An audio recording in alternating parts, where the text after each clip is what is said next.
സമൂഹത്തിൻ്റെ നടുവിൽ നിന്നുകൊണ്ട് സെൽഫ് ഡിബേറ്റ് ചെയ്യുക, ആത്മസംവാദത്തിൽ ഏർപ്പെടുക എന്നതാണ് ലോകത്തിലെവിടെയും കലാപ്രവർത്തനം. കെനിയയ്ക്ക് ഒരു വലിയൊരു രാഷ്ട്രീയ സംസ്കാരമുണ്ട്. അതവിടുത്തെ കലയും അവിടുത്തെ സംസ്കാരവും അവിടുത്തെ ജീവിതവും വിശപ്പും പട്ടിണിയും എല്ലാം അവിടുത്തെ സ്വാതന്ത്ര്യ പോരാട്ടങ്ങളുമായി ബന്ധപ്പെട്ടതാണ്. അത് ജോമോ കെനിയാത്തയുടെ കാലം മുതൽ ഇന്ന് വരെ അങ്ങനെ തന്നെ. കറുത്ത ചെമ്പരത്തി, ബ്ലാക്ക് ഷുഫർ എന്ന് പറഞ്ഞൊരു മനോഹരമായൊരു കൃതിയുണ്ട് ചെകുബയുടെ.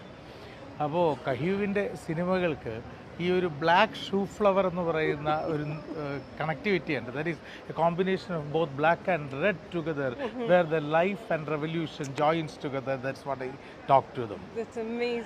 ആൻഡ് വനൂരി കഹിയെ പോലെയുള്ള ഒരു ഫിലിം മേക്കർ കേരളത്തിൽ വരിക, തിരുവനന്തപുരത്ത് വരിക എന്നൊക്കെ പറയുന്നതിനകത്ത് വലിയൊരു അസാമാന്യമായ ഒരു അർത്ഥതലം കൂടിയുണ്ട്.